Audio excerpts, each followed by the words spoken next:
Okay. Hi, thanks for joining us, whoever is watching. And to our panelists, my name's Lyndsey Gilpin, and I am the founder and editor of Southerly, which is a fairly new publication that nonprofit publication that covers ecology, justice, and culture in the American South.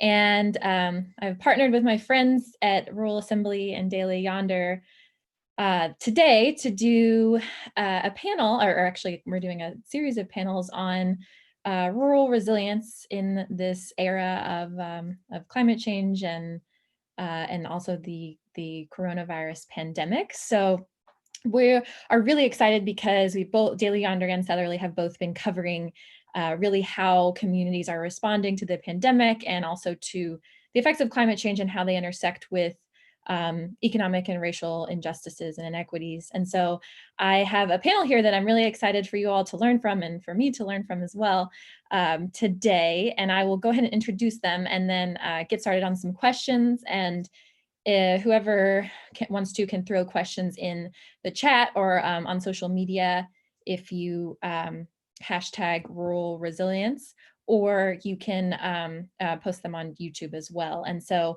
we're happy to open it up to Q&A at the end. I'm really excited to hear what you all have to say. So first, I'll intro the panelists. So we have Shirell Parfait-Dardar, who is traditional chief of the Grand Caillou Dulac Band of Biloxi-Chitimacha-Choctaw tribe, which has for many, many, many generations called the lands and waters around coastal Louisiana home. And we have Dr. John T. Cooper, who is director of Texas Target Communities program at Texas A&M University.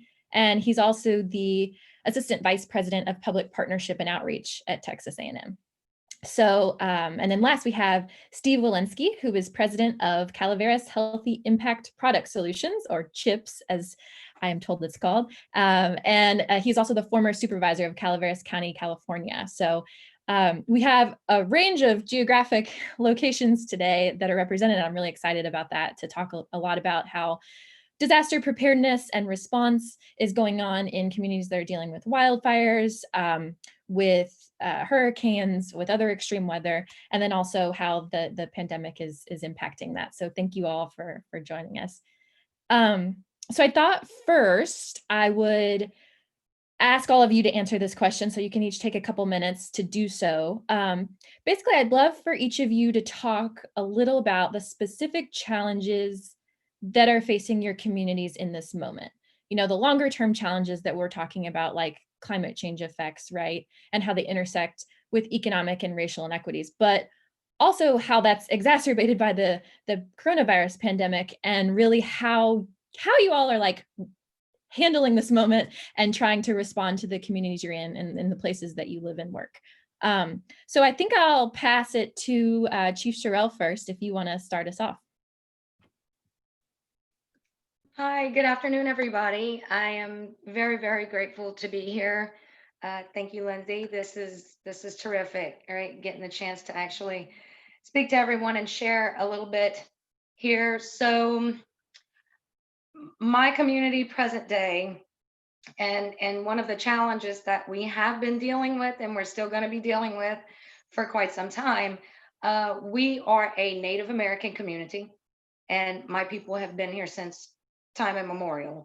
However, in order to be acknowledged as a Native American tribal community, you either have to go through state recognition, which we have achieved state recognition back in 2008. It was completed.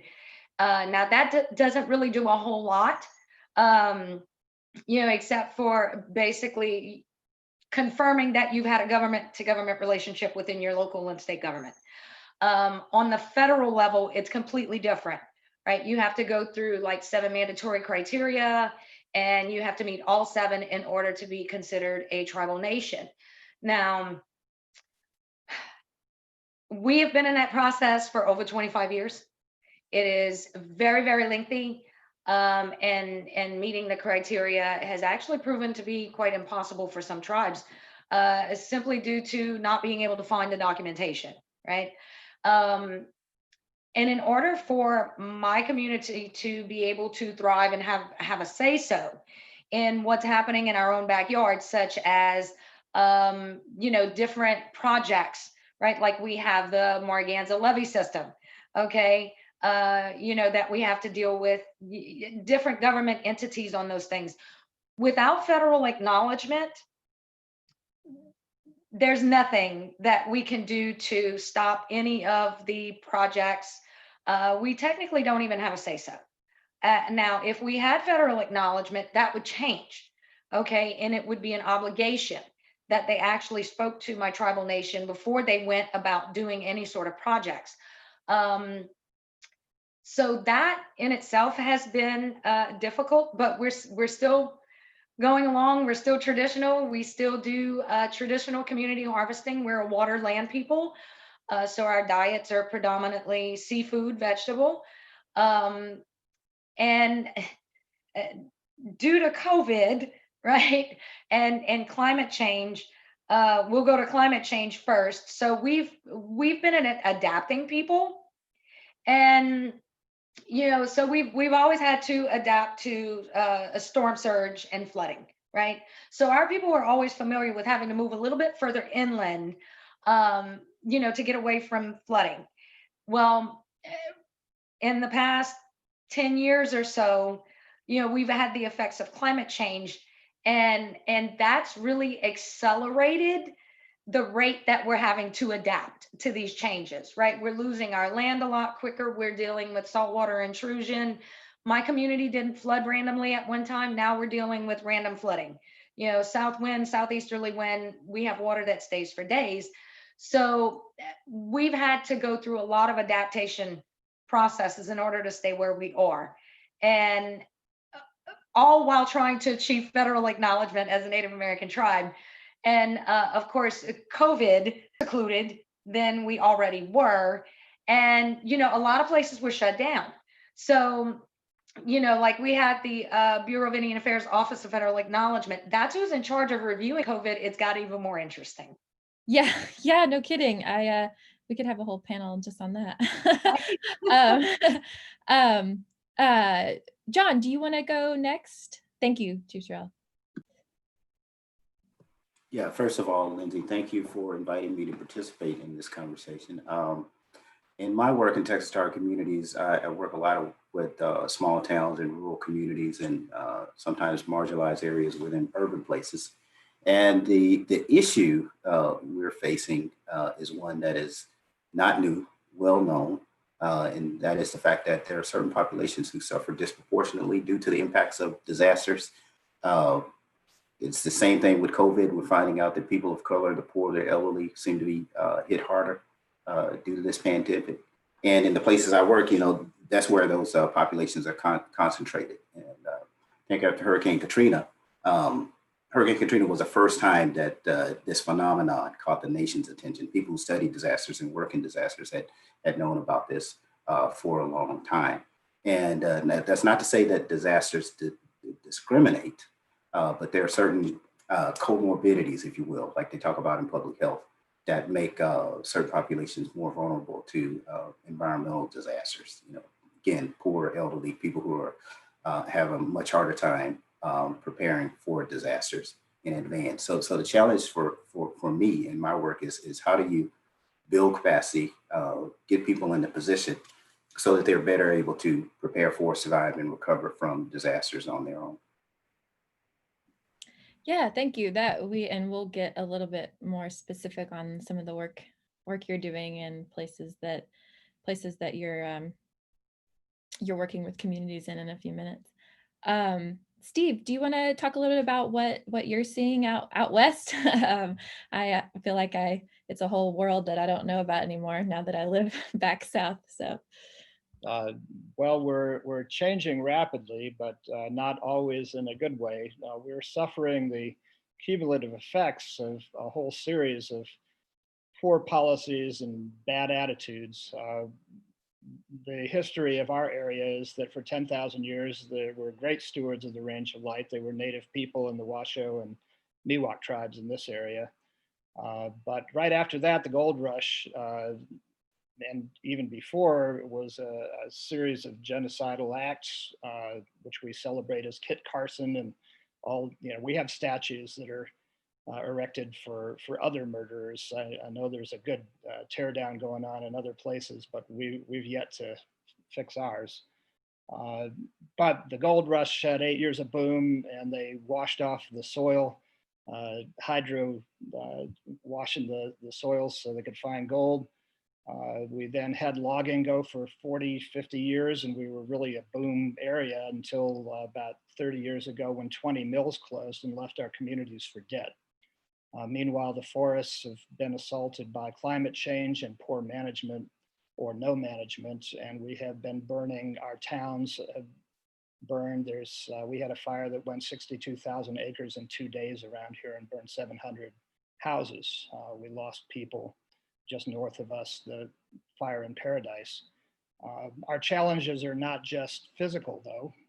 The closure of 20 mills left us destitute, and the social mayhem and chaos of meth addiction and extreme grinding rural poverty, not always visible the way you might see in a city.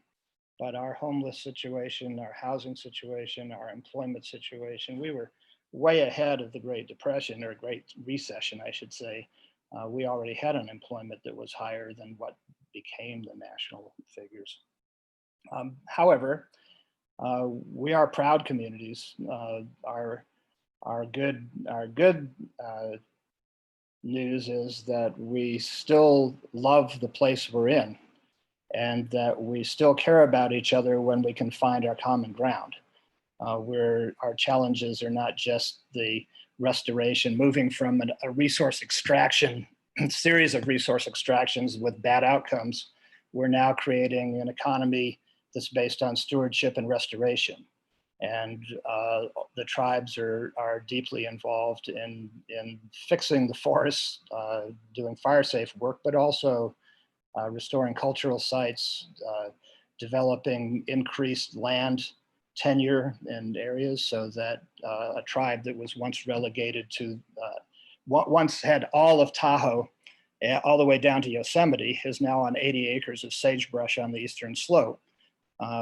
Those crews are out there restoring Yosemite and Tahoe and everything in between, and gaining employment and beginning to expand their land tenure as well. So there are exciting comebacks, but it's not easy, and the headwinds are strong. For Corona, to give you an example, this morning we had one of our folks in the Paiute community come in with a 102 temperature, which shut down an entire, we're putting fire back on the landscape in the right way, as 10,000 years of history shows is a good way to be a steward of the Sierra. But ironically, you had to show them your papers, which means you have to get basic 32 training, and you have to do a series of courses to be eligible to do traditional burning on federal lands, which is what we're engaged in. So we had a bunch of people out there, but the minute somebody got a temperature, the entire class shut down, and we're having to wait until December to qualify for this now. We had 2 false positives over in the Washoe community. But before we knew they were false, we had 40 people lose 8 days of employment while tests were done and people were cleared. So even if we're being safe and doing every possible social distancing and wearing our masks, even while we're working in hot temperatures and out there in the forest, there are still setbacks that are just part of today's, well, I guess once again, we have poor policies and bad decisions that are affecting our outcomes. Yeah. Thanks for talking about that. I wanted to circle back. I want to circle back to all the things you all are talking about, but just because you're talking so much about Indigenous knowledge and stewardship of the land, I thought Chief Shirell. So Southerly, and I think someone will throw it in the chat here, but Southerly published a story on how the Grand Caillou Dulac Band has been adapting, like she was saying, for generations, but really around talked a lot about food systems and how that's really provided a lot of resilience in a time when it feels like like everything else is slow around us, as far as like, getting federal recognition and getting resources and restoring the coast and that sort of thing. So Chief Shirell, I'd love just if you could talk a little bit about that, like how the programs or initiatives that you all are working on, and also just how indigenous knowledge can help communities and it be something that like rural places all over the US can really learn from in this moment, I think, when we all have at least had a lot of time to sort of think think through these things. Right. So, like I've said, we're a water and land people, right? We sustain ourselves with the blessings that we receive from the land and the water, mostly seafood diet. And we've had to adapt our diets to all those changes as well. We have overfishing, which is an issue. So the catch isn't as great. Plus, we've had the BP oil spill, which did damage there. And now we have to deal with flooding coming through the land. So we can't keep small livestock or plant traditional gardens like we used to, traditional community gardens, directly in the ground. So what we've had to do is, while we can minimize the fishing, right, that we do, and we do it as needed, right? You have to base everything off of a needs assessment rather than a greeds assessment. And so that we have a pretty good grasp on.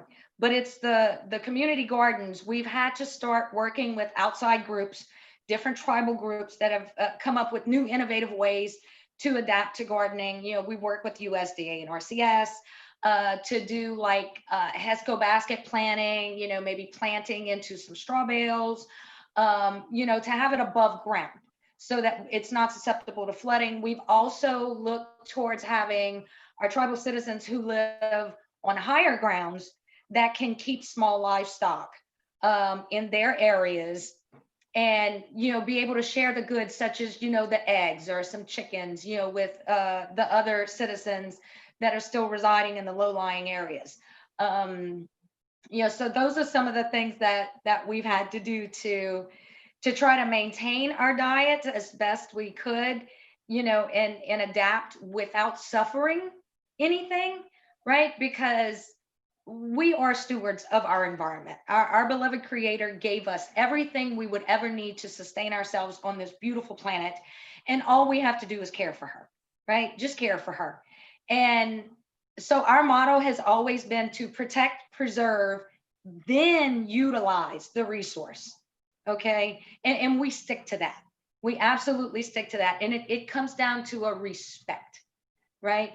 You have to respect the harvest. You have to respect, like, and for example, when we go out shrimping, we don't say we're going to catch shrimp. No. We pray that the shrimp give, right? We pray that the shrimp will be generous. And we are always thankful for that resource, and we give it respect.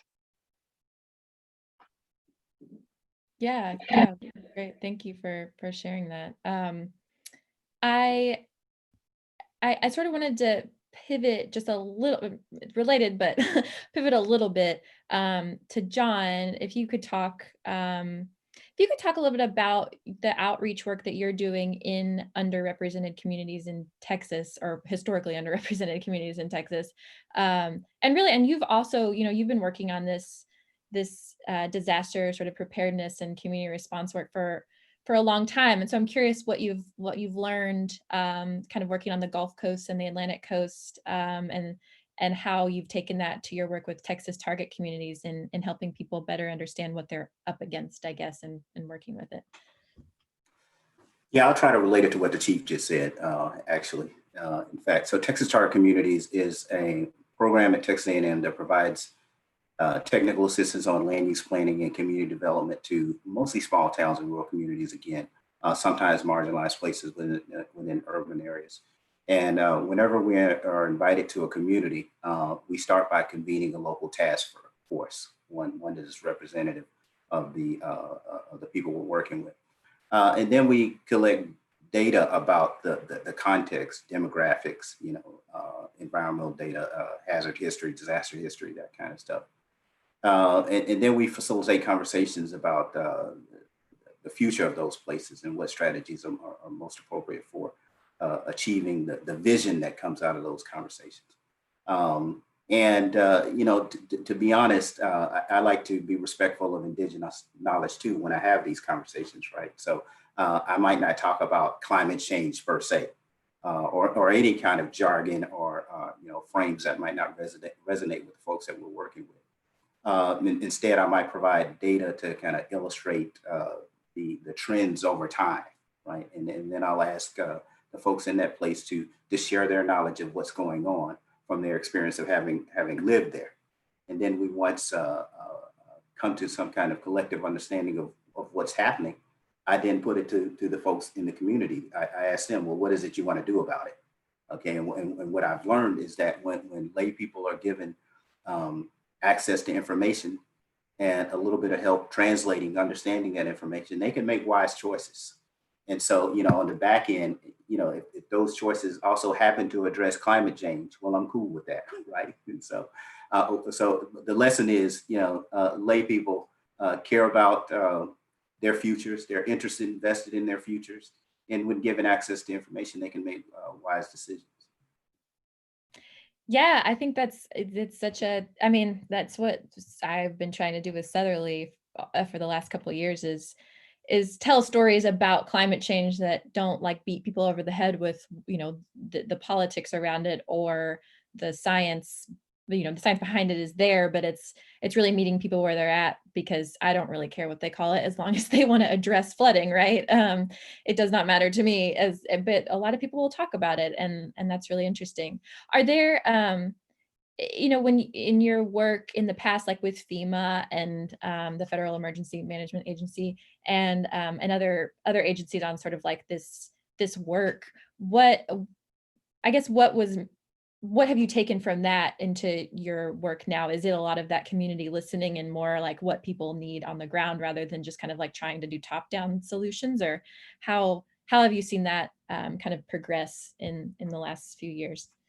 So I think one of the things you want to do after this is share some links from some articles that I wrote for the Daily Yonder in the past. And a lot of what I said in that still applies. For one, the key to resilience in rural places and wherever I've been is the strength of that community fabric. And where there's weakness in the community fabric, the places are less likely to fully recover. That said, in my experience, one of the things I've come to accept is that when it comes to disaster recovery in rural places are most likely to need help from federal and state resources after disasters. And at the same time, those resources get to rural places last, right? And so it's very important for rural people to be thinking ahead about what they can do to minimize the impacts of disasters, to coordinate their resources so that they can expedite recovery, and not just do recovery that reverts back to the status quo. They need to be thinking about how to address some of the systemic, persistent issues that were in place before disasters happen. That is, so the status quo before disasters is unacceptable for a lot of people. But planning is key, right? And it begins with, okay, what do we have to work with now?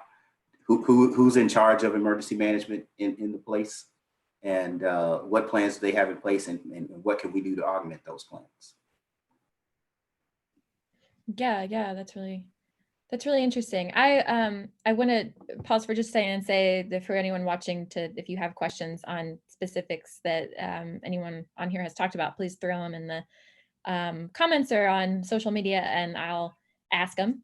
But actually, just to build off of what John was talking about, Steve, I'd love to hear, we're talking a lot about water right now, and I'd love to hear sort of your perspective and you could maybe talk a little bit more about CHIPS and sort of what you're doing after working a long time as a county supervisor, to talk about local efforts in communities in California that are adapting to and preparing for and trying to get away from wildfires, and really what that fabric looks like out in California and how you kind of work with it. Sure. Before getting into that, though, John inspired me to make at least one comment about FEMA, because we've had a whole lot of experience with FEMA in the Central Sierra. You probably all heard about the fire up in Paradise, which killed 84 people and burned the entire town and other towns like Grand Caillou. But it also covered at least 75% of it was on traditional tribal lands. And there were some of the best tribal workforces in California that had been doing forest restoration for a decade or more and had certifications that were ready to do the post-fire work. And FEMA has spent, or is about to spend altogether, over $2 billion. And when you have a town like our towns that were burned, or Paradise, which was burned, and you spend literally billions of dollars, then some of that ought to stay in the towns so that the recovery can be advanced. And employment, when you lose an entire town, everybody loses their jobs. But FEMA has managed in all these cases to put contracts together for their federal partners, many of whom make political contributions to at high federal levels. And we wind up outcast and not even employed as people come from all over the country and major corporations hiring their own people to come into our towns. It is almost like a hit and run disaster. Yes, it gets cleaned up, but no, it does not have a long-term economic effect. And so this gets back to the question you asked me, which is, what if you have 10,000 years of sustainable activity and a relationship with the planet that is not extractive and destructive, and then you have a couple hundred years where you really mess it up bad, we ought to start taking a look at what we've been doing and change course before it's too late. And the Sierra is certainly on the brink of too late, as we burn literally hundreds of thousands of acres per year, and people's homes and livelihoods within it. So we had to overcome our differences first, because after the timber, all the logging industry shut down, we were blaming each other. People got into, I was in a meeting where 200 people in a small town of 150 showed up. And by the time it was over, people were, there were people coming in with t-shirts with a spotted owl lashed to a logging truck saying, try to build a house with one of these. And there were environmental folks that were trying to defend what's left of the forest. And there were native people who had been unemployed in terrible health and housing and other conditions, all in the same room, but everybody was blaming everybody else for the outcomes in our extreme condition. And the only people who really had a case were the tribes. But when we put down the cudgels and started talking about what we could all agree on, we founded a forest collaborative that was huge, and it included landowners of all sorts. Fire doesn't see boundaries between federal, state, and private land holdings.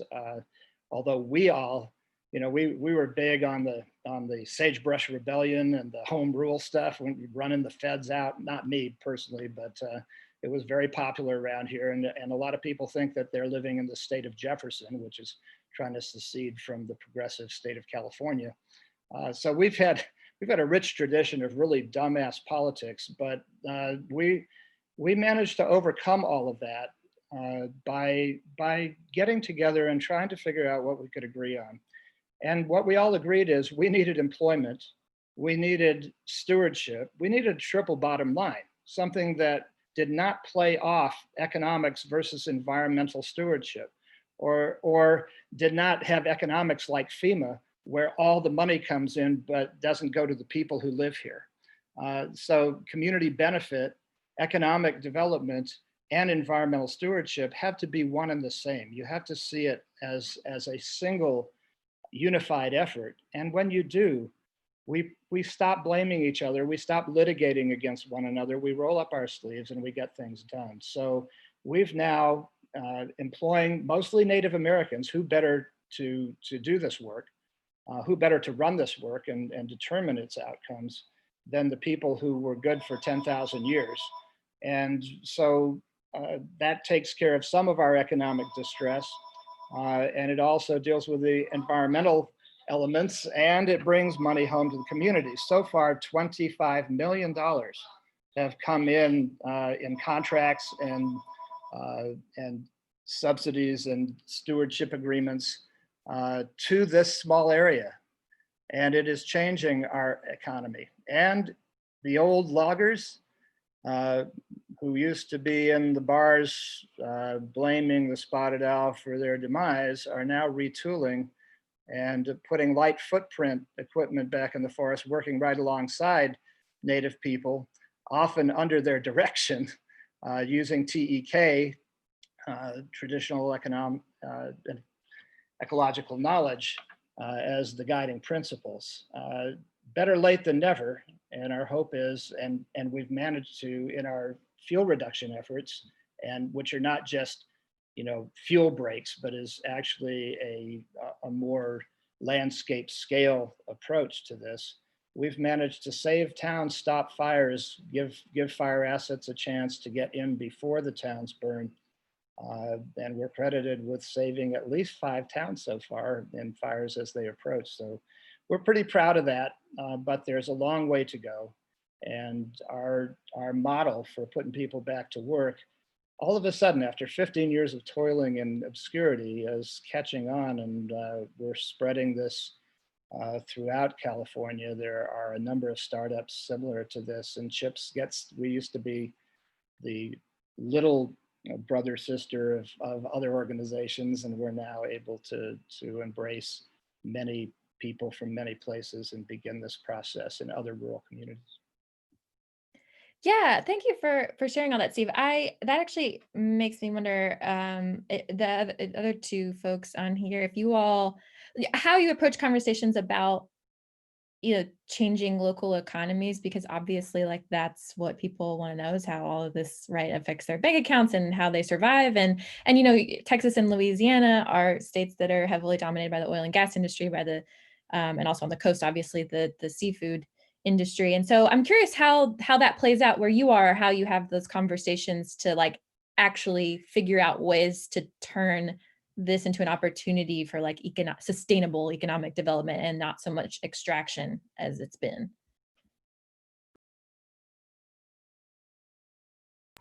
Chief. Okay, so and I'm sorry.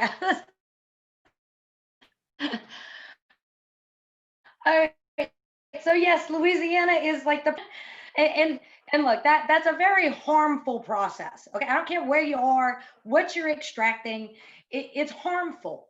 And I'm blunt.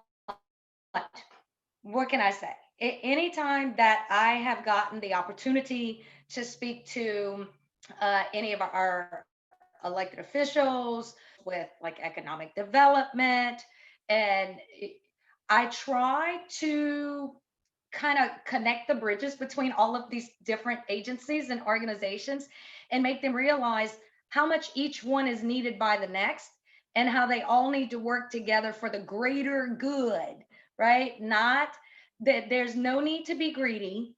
And if you have to use an extractive process to create an energy resource of some sort, which technically we should be moving into advanced knowledge today, it's not really needed to have to extract, right? We have a better system. You need to figure out what to do to repair the damage that you caused, right? It's very, very simple, common sense knowledge. And a lot of times when they see me coming, that they don't know which way to turn, but they have no choice but to face me, so they're stuck. I sit on several different boards. I sit with the Community Engagement Working Group for CPRA, where they're actually starting to seek traditional community knowledge in combination with the science, right? And that's so necessary. And I have to say, while we have a long way to go, we do. I mean, we can do so much better. And we're still dealing with people that are more concerned with, well, what am I going to do to get my 12-bedroom house? And, I want to drive this Maserati or whatever the heck, they're interested in possessing.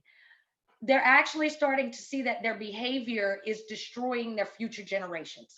And they're starting to look at better ways, right, to generate economic revenue. And not just that, let's work on creating equity. Let's, so that's a lot of what I myself have been doing along with the team that I work with. I work with great people from the Lowlander Center. We have First Peoples Conservation Council of Louisiana. And we reach out to every organization, every group that we possibly can to share knowledge, right? Not just beat them down and say, hey, you've been messing everything up. No, let's work together for the greater good. And Lyndsey, I'll just add to that, I found that the old adage is true, the ounce of prevention is worth a pound of cure. But I think what my experience has taught me is that preservation and conservation is way cheaper than recovery and restoration. And we know from research that every dollar spent on disaster preparedness and mitigation is worth at least 4 times the money spent on relief and recovery. Yeah, that's a great stat. I actually, that it leads me to, someone asked this question in the audience, and I also had this question, was what do you all need to get this work done? Like, what sorts of policies or funding? Chief Shirell talked a little bit about the obviously the federal recognition for her tribe, but as far as like state level or federal level policies, I wonder if you could talk a little bit about what's actually necessary that could help, I guess, catalyze this movement a little bit faster to catch up sort of with what we're doing, and also to make it more equitable, among especially low-income communities of color. Like we covered that a lot at Southerly, how disaster relief is very, very different depending on where you are and how much money you have. So I'm curious what sort of policy solutions you all are interested in seeing or pushing for in your own states. Well, from this end, I think it gets back to John's comment. We have to start being smarter about the resources. This country doesn't lack for resources, but we spend them on in strange ways. California, for instance, spends over $1 billion in an average year in fire suppression. Part of the problem with our forests is a history of fire suppression when fire is a natural part of the restoration process, as 10,000 years of history shows. So one of our problems is that we spend $1 billion on suppression, but CHIPS has been trying now for the last 10 years to create this restoration economy. And part of it is taking out small diameter wood, thinning forests that grew up even aged after logging and really need to be thinned for their own health and set back from plantations to biodiversity. And in order to do that, it costs quite a bit of money to go out there and do that work. A lot of it's handwork on steep slopes in places equipment and machinery can't go, and you really don't want a whole lot of heavy equipment messing up the forest floor anyway. So given that, the question is are there value-added things you can do with what used to be wood waste? And the answer is yes, lots. But nobody, no industry, nobody right now, and it's going to take the federal government and state governments to invest. But we know we can produce 3 megawatts of power just with the wood that we're taking out, the small diameter wood, using chips to gasify chips and produce 3 megawatts of power that would actually support all the electrical needs of the 4 towns in the surrounding communities. Now, that costs about $25 million to put together. And guess how much we've been able to raise right here in our poverty-stricken communities. So we go to Silicon Valley and we make our pitches, and we go to the governor's office and make our pitches. And they're still spending $1 billion to suppress fire, while what we could take out in small diameter wood would prevent fire and produce energy and a new economy. So it's really a question, as John's suggesting, that if we understand healthcare in prevention, and if we understand, rather than heroic ex post facto interventions, or we understand forestry in that way, or coastal stewardship, or any form of non-extractive use of resources, we've got to start taking it from the position of doing the right thing first rather than heroic ex post facto corrections of mistakes. And that's the fundamental question. Can we have that paradigm change in policy circles? And that means those of us in rural communities, which are developing, people say rural communities are conservative and, why pay attention to this? Because they'll always be running backwards. But in my view, the way we are together, a sense of community, a sense of place, a sense of commitment to one another, I think that's partly the solution that can take the rest of the country forward if we can come out of our rural enclaves and engage our urban counterparts. They've got the votes, they've got the money, but until we're able to make this case in a more robust way, until we can carry rural voices and our sense of community pride, and when we can find it, our unity, I think we can tell the people who are drinking our water downstream, 1.4 million people drink our water out of our river in our watershed. We need to tell them that if their watersheds burn, they're not going to be drinking so good. We need to find our common ground with our downstream partners and develop partnerships that are economic in nature and fully understanding of what the cost of resource stewardship is that goes along with the water bills, the electrical bills, the other things that we're doing. The true cost of extraction needs to be paid for in its restoration by the price of the commodities that we're doing, but also subsidized by federal support for the good. And boy, do we have a long way to go till those things happen. Yeah. Yeah, John, do you have anything like just specific to Texas to add to that? Just about funding or policy changes that you're kind of working on or looking towards? Well, so I've worked everywhere from the Atlantic coast to Texas, and so the thing. First of all, I'm going to endorse what Steve said, but I also want to say that I'd love to see more emphasis on professionalism in the field of emergency management that focuses on their skill in community building. I think, and I say emphasis rather than policy, because I think if you were to look back over time across the span of the government's involvement in disaster response, you'll find a lot of rationale, a lot of support for community engagement. It's just, how do you do that? I don't think enough emergency managers understand how to do that. We are great, no one better in the world at response in short-term recovery, but it's the long-term recovery. It's helping communities get back on their feet, I think is where we fall short. And Steve talked about the frustration that happens in the early days after disasters. And the truth is it's hard to do things in a thoughtful, coordinated way in the midst of a crisis. And then you add other kinds of cultural barriers that this exacerbates the frustration. So I'd love to see more emphasis on helping the people with the fiduciary responsibility for managing disasters be able to do that in a way that's more inclusive. Yeah, thank you. Chief Shirell, do you have anything to add to that, just as far as what you're working on?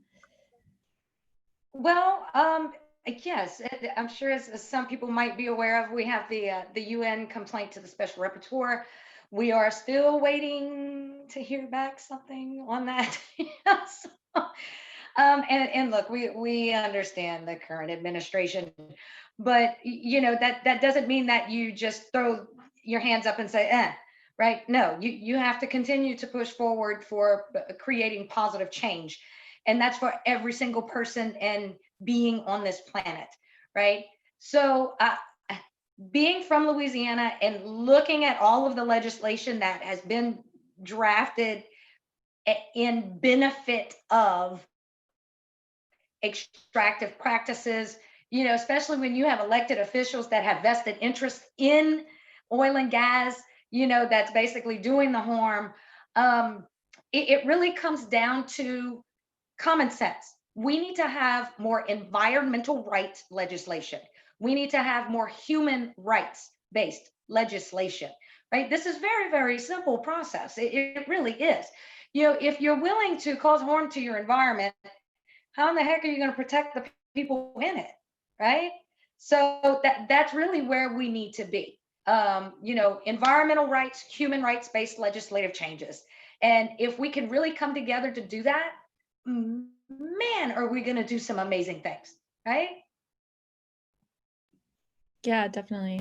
That also brings me to just something else that I think about a lot and am trying to do through the journalism that Southerly produces is connect the dots between different parts of the South, but also just different parts of the country, so that no matter where you are, you understand sort of the context around some of the problems we're facing. Because I think not only do, you know, if we're paying attention to the place we live, we kind of forget that other places might be facing similar challenges, but also we're, you know, communities, especially rural communities in extractive in places that have had extractive industries are made to feel isolated in their, you know, fight against, you know, an industry or a company or, you know, a pipeline, whatever it may be. And, you know, that's a very organized effort on the part of the companies and politicians and everything. So I just wondered if maybe you all could talk, anybody can answer this, could talk just a little bit about how you all think of sort of connecting the dots around the country and like working with different groups or organizations or organizers or communities around the country, and like how we can better, I think, connect those dots for people so that we're not all like alone trying to get FEMA funding and, you know, and like solving problems. So in such an isolated way. Does that make sense? Anybody can kind of jump in off that. I'll take a shot. Thanks. My heart broke when I saw people in West Virginia who had lost their coal jobs, and people would tell them, well, that's just progress. You're going to have to just face it, without any understanding of the shifts in economics that are going on in this country. You can't leave rural places for dead without really taking the heart of the country out. And people forget where their water, their timber, their resources, their food comes from. And if you let these places die, it is true, we've got to convert economies to away from fossil fuels, away from destruction of the planet. But if we don't also take people with that, if we don't have clear policies and economic investments in the places that are going to have to give up something in this transition, what are they going to get in its place? And for me, watching the coal fields, those proud towns, those once prosperous places, and those people just denigrated as too dumb to live in the modern world, that kind of degradation of rural places is actually causing unintended consequences. Elections in which people are so angry that they vote against their own interests. Situations where people are just so desperate that they tune out altogether. And of course, the other pandemics of substance abuse and the destructions of whole communities and as they descend into a degrading and disparate form of poverty, which, by the way, has environmental consequences as well. So for me, part of this is to understand that each of our, maybe my issue is fire and forest health and restoring 10,000 years of good stewardship in the range of light. But I actually think it's the same thing as what's going on in West Virginia, the same thing that's going on in Texas over there, and the same thing that's happening down there in Louisiana. And I am so rooting for your successes, because it really sounds like we're all on the same, I guess we're on the same boat, paddling in the same direction. I'm sorry that we've got, you know, well, maybe I'll change my metaphors. We've got a moped running a stock car race right now, but it's only a matter of time before we fix this thing and get it better, because there are so many good people working in so many rural and urban places that once we recognize our commonality in all of this, once we understand not what we're up against, that's clear enough, but what is it we're going to do that's different? What are we going to do that's restorative and traditional? What are we going to do that's new and using new technologies to be able to lift us out of this dilemma and stop blaming one another or degrading one another in the transitions, but supporting one another in the common understanding that a rising tide can lift all boats if we're willing to accept that basic premise. Lyndsey, and I want to add to this. I know you're going to share some links connected to this for folks, for viewers to look into further information, but there are a couple of that have come to mind that I didn't share with you in advance. And so I just want to say I'm hopeful that the kind of conversations that Steve just referenced are happening in some other networks that I participate in. For one, I can think about the Aspen Institute's Rural Development Innovators Group. There's something called the Center for Disaster Philanthropy that bills itself as a kind of an umbrella organization for funders, disaster grant makers. They lead a lot of conversations. There's the Association of Public Land Grant Universities, and specifically there's something called the Extension Disaster Education Network. And then, most importantly, there are organizations like those that participate in the National Voluntary Organizations Active in Disasters, National VOAD, that are keeping a finger on these issues and having those conversations. Yeah, that's great. That was impressive that you got all those acronyms. I get around. Perfect. It was impressive. I think we only have a couple more minutes, and I just thought that maybe I want to end on it. We're starting to end on a hopeful note, and I want to continue that because I've just been so inspired in my own reporting and editing and reading in this moment, during the pandemic, and then now also with the protests happening against police brutality and and systemic racism in rural places, in small towns, in big cities everywhere across the country. And it's just kind of this incredible moment, scary but incredible moment. And I'd love to hear how, like, something that's made you all hopeful on sort of like the intersection of climate and justice and public health recently, like if it's some interaction that you've had, or maybe some initiative that is happening in one of the communities you're working in that you that makes you feel hopeful and kind of ready to keep on this good fight.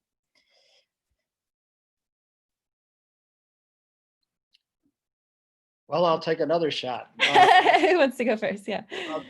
We've been working with a number of federal partners, including for U.S. Forest, Yosemite National Park, and the BLM, Bureau of Land Management, which is part of the Department of Interior.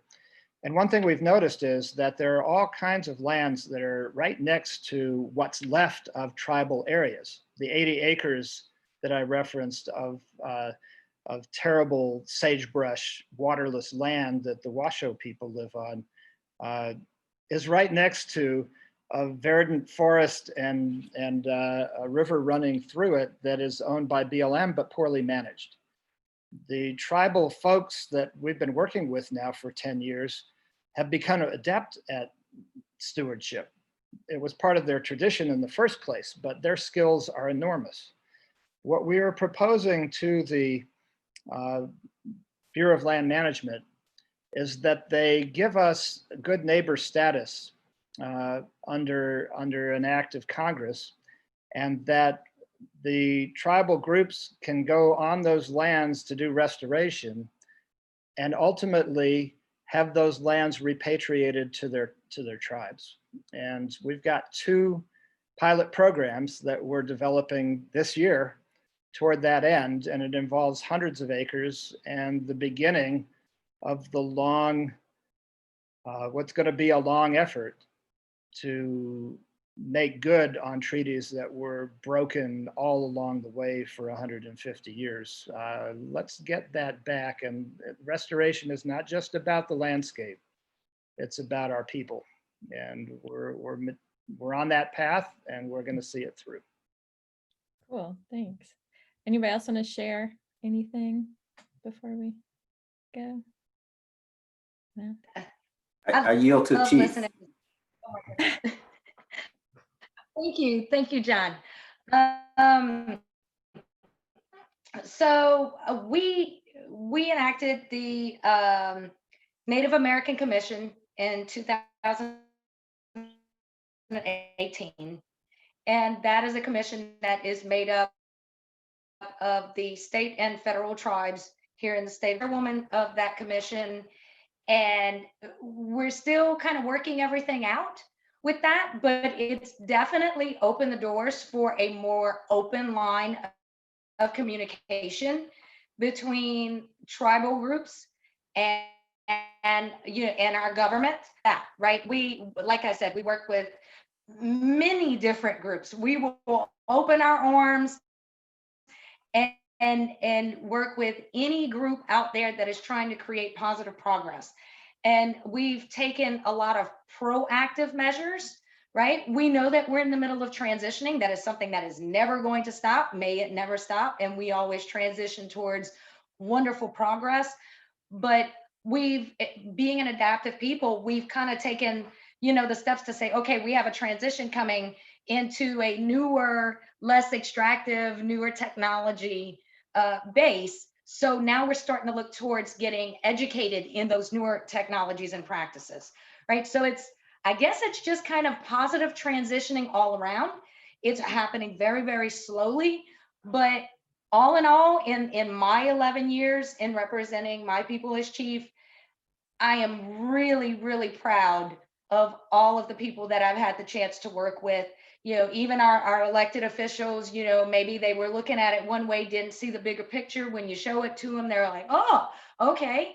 So it's heading in the right direction, right? And I think the more we open our arms to work with everyone across our great nation and even across the world, the better off we're going to be. And I see that happening. Yeah. Thank you. Thanks for sharing that. Well, I think that's out of time for us, but I am just so grateful that you all three came on to talk with me about this. I really respect your work, and it's just really wonderful to hear about it. So thank you all. And thanks for everyone who has tuned in for this. And I hope you'll join us for the next version of rural resilience that we're hopefully going to do here soon. So thanks. Thanks for pulling us together, and it's an honor to share this this kind of strange meeting format with the rest of you. Thanks so much, and great to meet you even this way. I hope Yeah, to you too. your places. You too. Great. Well, thanks. I know John has to hop off, I think, but thanks, John.